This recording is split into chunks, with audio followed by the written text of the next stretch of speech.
Welcome back to another online lesson.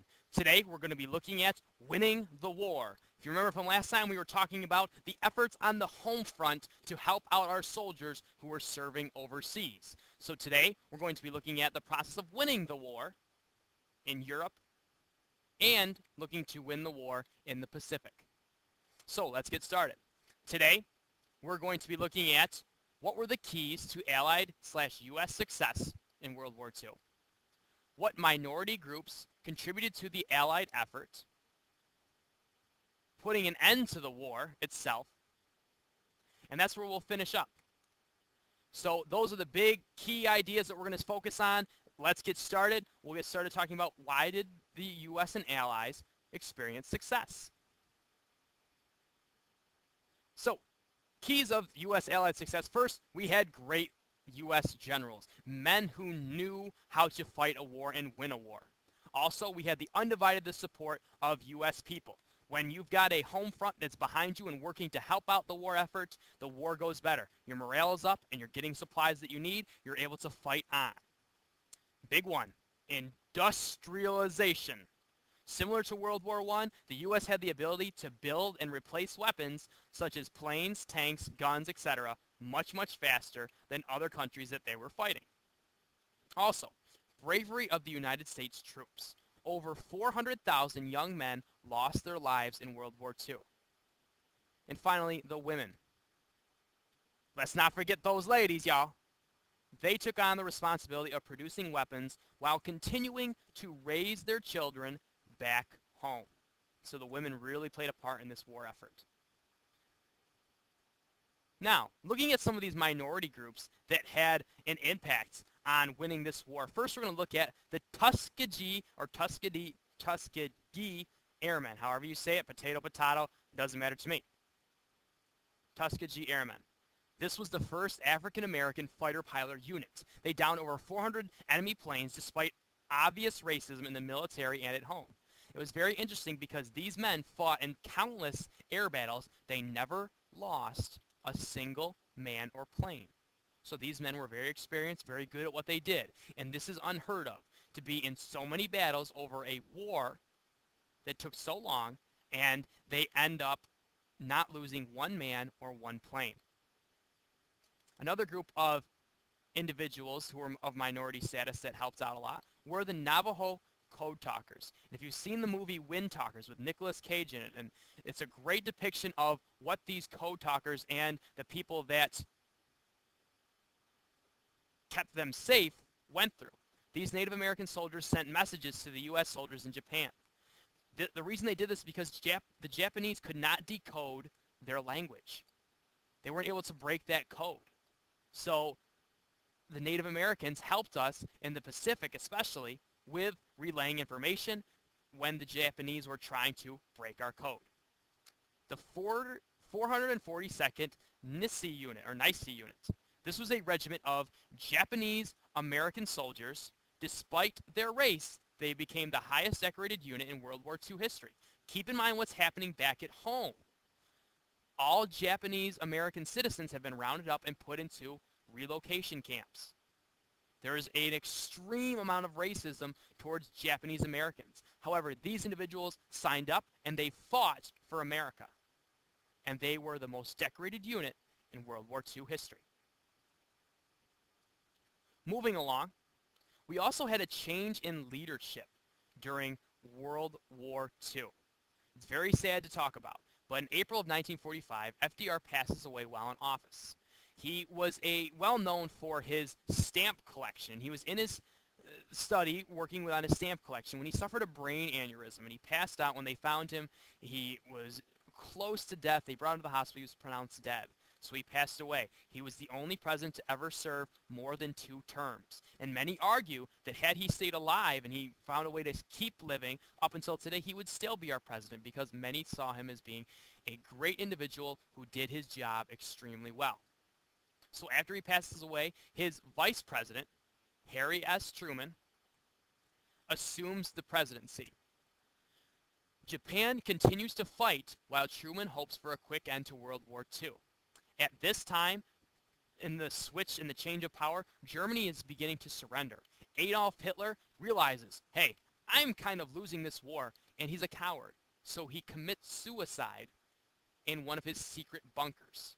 Now, there is some controversy over whether he really did commit suicide or not. We'll talk about that in class. Be sure to bring it up.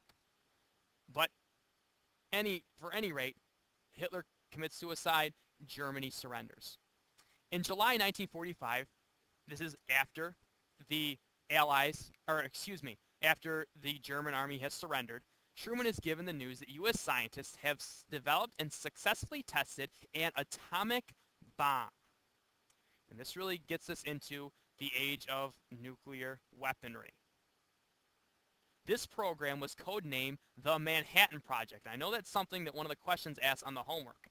So, big thing is, Manhattan Project was a secret initiative to develop an atomic bomb to be used in war. So, before Truman makes the decision to bomb, he has to weigh kind of like the pros, the cons. Why should we drop it? Why shouldn't we? And there was arguments for both sides. Such things as, for dropping the bomb, the Japanese showed they would continue to fight to the last man. They would not give up, which made them much different from a lot of other countries. They refused to surrender.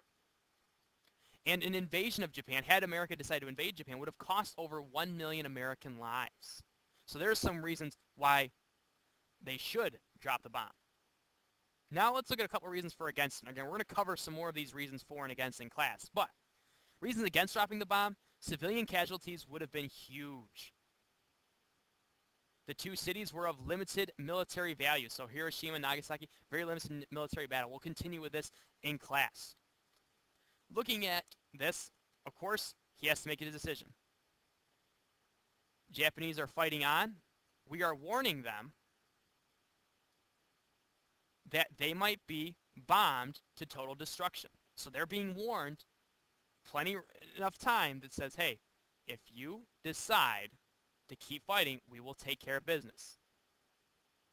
So they keep fighting. Truman gives the orders to drop the atomic bomb on the Japanese city of Hiroshima in August of 1945.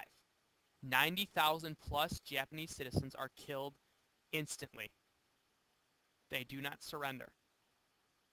3 days later, a second atomic bomb is dropped on Nagasaki, killing 50,000 plus people instantly. In the coming months, millions more are going to die.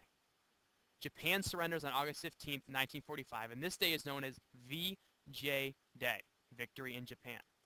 So what were the effects of this bomb drop? First, people's skin, all in with dying, people's skin was burned off. Utter destruction. This used to be a town. This picture right here that I've got my cursor over, that used to be a town, a city. It's been leveled. And the next things we're going to look at are a little kind of eerie to see. And these are known as the shadows of Hiroshima and Nagasaki. And these are two well-known pictures that I picked. What these are is, after the bomb drop, and people have been let in with cameras. Some people, based on where they were standing, so you've got a head, shoulders right here, or where they were sitting, when the nuclear blast was set off, they immediately disintegrated. But because they were standing in front of a wall or sitting on some concrete, their imprint or their silhouette was left. So in this picture, you've got an individual that had a ladder ladder's right here, against the wall of a building. He was just setting it up. The atomic bomb hit. He was immediately vaporized. And this is what you have left. You have this shadow. And this was an individual that was sitting on the steps of a bank. So it was just something that, again, very eerie to see. These were once people, and this is what's left of them, these shadows. The Japanese surrender. Faced with such massive destruction and shock of the Soviets joining the war, because the Soviets have joined the war and they've helped us defeat Germany, the Japanese emperor ordered his government to surrender. August 15th, 1945, Japan surrenders. Victory in Japan. And that about wraps it up. We've covered what were the keys to the Allied and U.S. success, what minority groups contributed to the Allied war effort, putting an end to the war, Manhattan Project, impact of dropping the atomic bomb on the following cities, and why did Japan end up surrendering. So that kind of makes a wrap for this. Hopefully you enjoyed it. We'll talk more about the reasons for and against dropping the atomic bomb as well as the effects of it. And we'll be looking at some first-hand accounts in class. That's about it. Next time we'll be looking at the end of war and how we're going to hold accountable the people who committed war crimes against others during this conflict. I'll see you next time. Have a good night.